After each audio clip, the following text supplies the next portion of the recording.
O çamaşır makinesine koyduğunuz deterjanlar çoğu kanserojen, açık konuşuyorum, çoğu kanserojen ve onların da biliyorsunuz yok lavantalı, yok dağ esintili, yok çiçek esintili. Bunların hepsi pazarlama stratejisi. Bulaşık sabunlarındaki özellikle limonlu, özellikle çilekli, özellikle ananaslı gibi ekstra kokular tamamen sentetik kokulardır. Tamamen kimya laboratuvarlarında oluşturulmuş kokulardır. Bunlara çok çok dikkat etmemiz lazım. Gözümüzün açık olması lazım. Plastik kesme ve doğrama araçları. Plastiklerden kesinlikle ve kesinlikle uzak durmamız lazım. Bu özellikle kozmetik ürünler. Biliyorsunuz çok yakın dönemde büyük bir markanın pudrasında kanserojen madde açığa çıktı. Mutfaklarda aslında doğru sandığımız çok fazla yanlış var ve bu yanlışlar bize medya aracılığıyla, TV programları aracılığıyla maalesef ki dikte edilmeye devam ediliyor. Bu konuda gözümüzün açık olması lazım. Bilakis ki burada hanımlarımızı, kadınlarımızı, annelerimizi uyarmak çok çok fazla istiyorum. Burada benim kesinlikle mutfaklarımızdan çıkartın diyeceğim ilk skala teflon tavalar gelir kesinlikle. Çünkü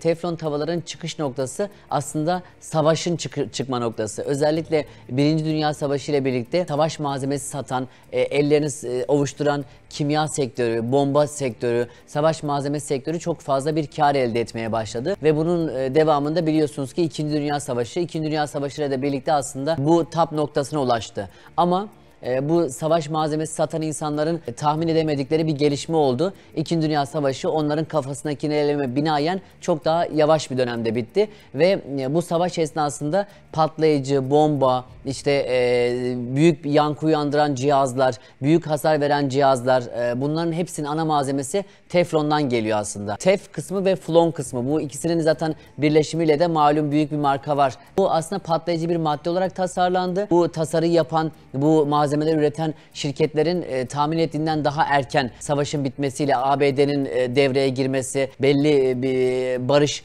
şeylerinin tasarlanmasıyla beraber bu savaş onların açısından erken bitti. Biz bu kadar malzemeyi nasıl yapacağız? Seri üretime üretmiştik. Bir sürü malzeme vardı. Depolar daha malzeme dolu. Bunları ne yapacağız? Bunları insanların mutfaklarına sokalım mantığı maalesef ki çok hızlı bir şekilde yerleşti. Tabii bu mutfaklara girme olayı özellikle 1970-1980 Türkiye açısından konuşursak çok daha popülerleşmeye başladı. Biliyorsunuz işte çelik tencereler daha ağır, daha kir bırakıyor, iz bırakıyor mantığında. Hadi gel sen onu bırak bak sana paslanmaz, kirlenmez, rahat sökülebilir, rahat temizlenebilir tavalar, tencereler çıkarttık diye maalesef ki bu teflonlar hayatımıza çok ciddi anlamda girmeye başladı. Teflon tavalar özellikle ciddi çizikler oluştuysa, özellikle ciddi anlamda kızartmalar, ciddi anlamda işlemlere maruz kaldıysa maalesef ki kanserojen özellikle ortaya çıkartıyor. Bir kere mutfaklarınızdan kesinlikle ve kesinlikle teflon tavaları çıkartmanızı tavsiye ediyorum. Zaten farkındaysanız bunların çok da reklamı yapılır. Ben bu bilgilerimi yıllar önce vermeye başladığım zaman hiç unutmam. Bu büyük markaların CEO'ları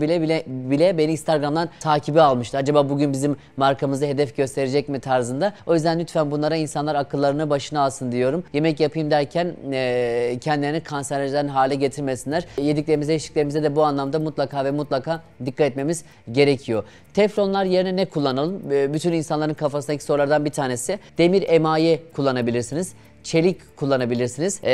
Herhangi bir engel durumunuz, bir alerjiniz yoksa bakır kaplar, çömlekler kullanabilirsiniz ki atalarımız bakır kap, çömlek çok yoğun şekilde kullanıyordu. Ama günümüz dünyasında benim en çok tavsiye ettiğim tabii ki de çelik olabilir. Demir emaye olabilir. Özellikle demir eksikliğiniz varsa, ben çok üşüyorum, benim ferritin değerim çok düşük, ben işte kışın sürekli kalorifer dibinde yaşamak zorundayım çünkü çok üşüyorum. Tırnaklarım büyümüyor, gelişmiyor, çabuk kırılıyor. Saç dökülmelerim çok fazla olmaya başladı ya da kilo veremiyorum, ne yaptıysam kilo veremiyorum diyen insanların genelde demir eksikliği vardır. Çünkü 1 molekül demir vücuda 4 molekül oksijeni taşır. Yani benim aldığım nefesten bile faydalanabilmem için demir depolarımın dolu olması lazım. Kilo vermem için demir depolarımın dolu olması lazım. Kanser hücrelerinin gelişememesi için demir depolarının dolu olması lazım. Ya da vücut sıcaklığının ayarlanabilmesi için tiroid fonksiyonlarının çalışabilmesi açısından yine demir depolarının dolu olması lazım. O yüzden de ben diyorum ki demir emaye ile yemek pişirin. Demir emayenizi siz karıştırdıkça, o aletinizi demir emayeye vurdukça,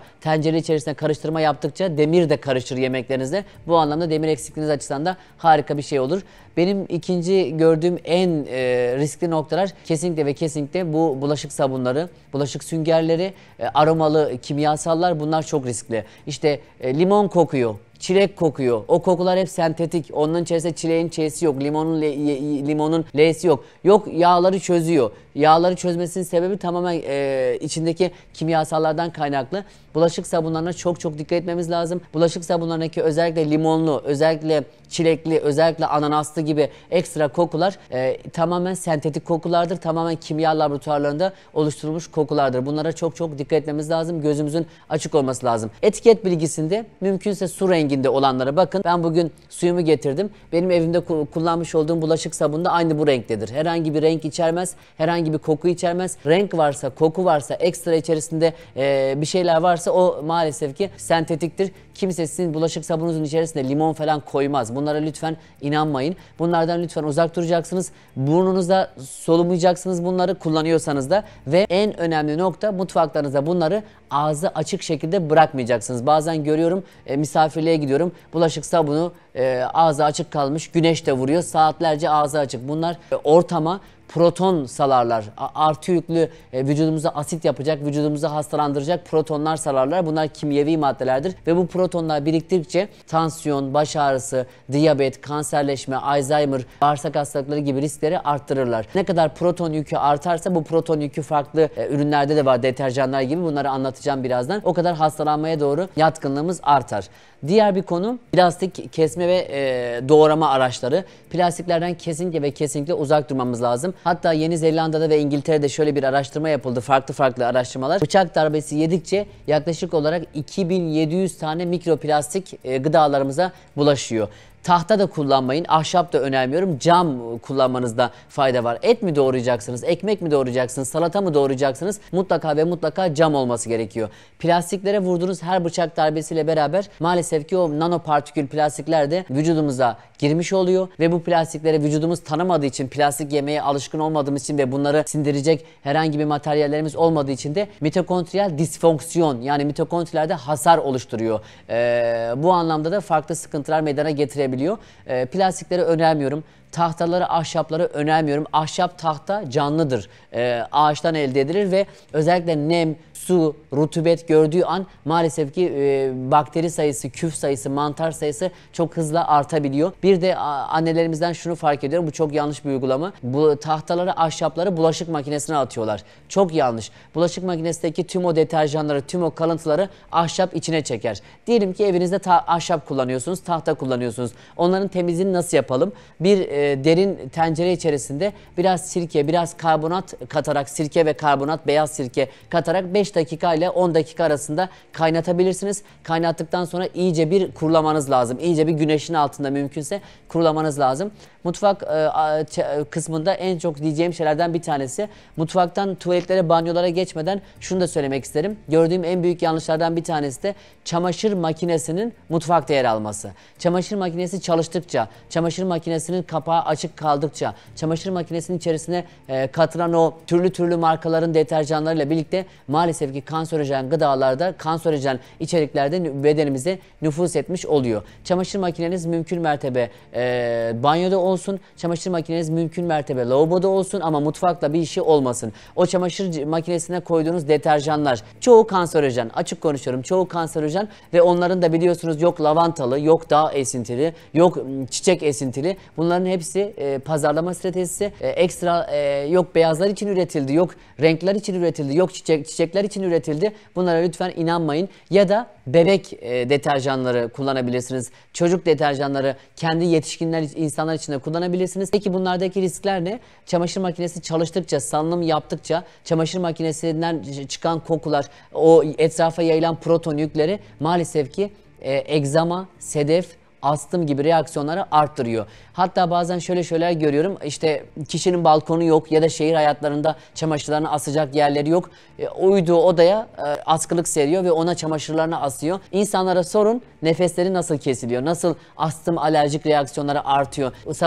Gece uyudum, sabah kalktım, cildim kaşınıyor. Ya da işte nefes alamadım, boğazım kaşınmaya başladı. Bunların hepsi anlattığım konudan kaynaklı. Bu da ispatıdır. Bu konularda çok dikkat etmemiz lazım. Astım, alerji, vitiligo, vertigo bu tarz hastalıklar almış başını gitmiş durumda. 1950 yılı Türkiye'sinde her 10.000 doğumda sadece bir çocuk otizmli, bir bebek otizmli doğarken şu an her 40 doğumda bir çocuk otizmli doğuyor maalesef ki. Ve Danimarka'da yayınlanmış makaleyi bizzat sizlere sunmak istiyorum. Danimarka'da bu bulaşık deterjanları, bulaşık makinelerine atılan temizleyicilerle alakalı, deterjanlarla alakalı bir araştırma yapıldı. Ve Danimarka aynen şunu söylüyor.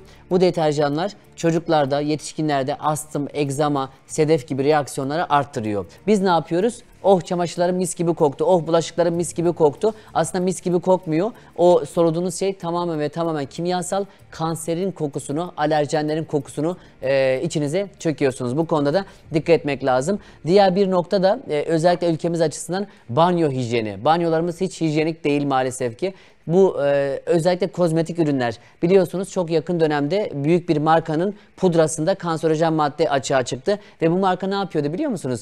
Kapı kapı özellikle başta kadın bireyleri kullanarak kapı kapı geziyorlardı. Bu ürünleri kullan, lütfen bu ürünleri kullan. Sen de zincirleme, saadet zincirine katıl, sen de kazan gibi şeylerle insanları kandırıyorlardı. Kadınlarımızın gözünü boyuyorlardı ve bu marka içerisinde kanserojen maddeler bulundu. Sadece bu markada değil birçok ithal marka içerisinde de var. Duşlarda, lavabolarda, tuvaletlerde bir kere klozet değil daha alaturka yer seviyesinde olan eski tip tuvaletleri kullanmamız lazım. Klozetler bağırsakların düzgün bir şekilde boşalmasını engelliyor. Eğer ben şehir hayatındayım, evde kiracıyım ya da evi satın aldım ve klozet var diyorsanız da elinizin altına hani çocuklarınızın tuvalete rahat otursun diye altına bir yükseltici koyarız. Ayaklarınızın altına yükseltici koymanız lazım. Bu bir. İkincisi klozetlerin mümkün mertebe kapakları tuvalet ihtiyacı bittikten sonra mutlaka kapalı kalması lazım. Oradan çıkan, lahamdan çıkan maalesef ki sıkıntılı maddeler alanınıza ulaşmaması lazım. Bir.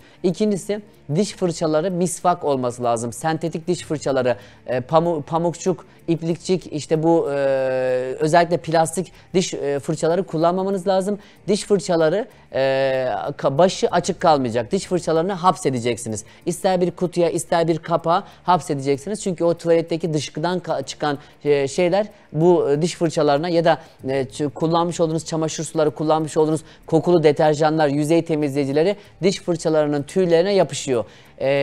Gelenekten de gelen, eskilerimizden, atalarımızdan, peygamberlerimizden de gelen misvak kullanacaksınız. Olabildiğince misvak kullanmaya çalışın. Özellikle içerisinde flor barındıran diş macunlarından da uzak durmanız lazım. Diş macunlarının içerisinde özellikle flor varsa, flor üçüncü göz dediğimiz epifiz bezini tıkama ve köreltme yetisine sahiptir. Epifiz bezimiz bir nohut büyüklüğündedir aslında ve zamanla o nohut büyüklüğü yaş aldıkça küçülebiliyor. Küçüldükçe de hissiyatlarımız, düşünce sistemimiz, merak duygularımız ve hayata olan bağlılığımız gitgide azalıyor. Özellikle florlu diş macunlarını kesinlikle önermiyorum. Şampuanlarınızda, diş macunlarınızda şu sayacağım maddeler varsa onu evinizden çıkartın. 1. Dimetikon. Dimetikon çok ciddi bir kanserojen. 2. Triklosan. Triklosana dikkat edeceğiz. 3. PEG maddeleri. PEG 40, PEG 7, PEG 36. PEG maddeleri petrol türevinden gelir ve zararlıdır. Flor ve klor. Bunlara da çok dikkat etmemiz lazım. Yine duş hijyeninde, lavabo hijyeninde olabildiğince çamaşır suları falan değil de beyaz sirke ve karbonatla temizlik yapmanızı tavsiye ediyorum. Bir de son moda işte 15 dakikada bir fıs fıs yapsın.